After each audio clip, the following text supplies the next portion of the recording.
Apa beza simpan duit dan juga simpan emas? Beza dia simple saja tuan-puan. Bila tuan-puan simpan duit, duit ni sesuai untuk simpanan jangka masa pendek, iaitu 2 tahun. Manakala simpanan emas ni pula dia sesuai untuk simpanan 2 tahun dan ke atas. Contohnya, kalau macam kita simpan duit ni, kita nak bertransaksi. Tapi kalau kita nak simpan emas, kita tak boleh nak beli air, nak beli nasi dengan emas. Memang tak boleh. Tapi kalau kita nak simpan untuk long term, boleh.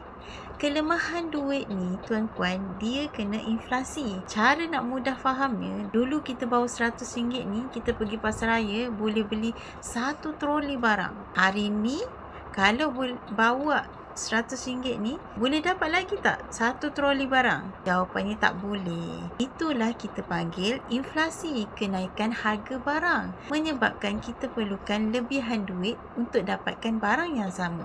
Sebab tu, duit ni tak sesuai untuk long term. Manakala emas ni pula, dia kalis inflasi. Sebab apa kalis inflasi? Sebagai contoh, kalau tuan-puan tengok 1 dinar dekat tangan saya ni, zaman Rasulullah dulu, 1 dinar ni boleh beli 1 ekor kambing. Hari ni, satu nilai yang sama masih lagi boleh beli 1 ekor kambing. Ini bermakna emas tak terkesan dengan inflasi berbanding duit yang tadi ni. Jadi, itulah sebab beza simpan emas dan simpan duit. Nak belajar simpan emas? Boleh isi beg biru dan saya akan bantu sebaiknya.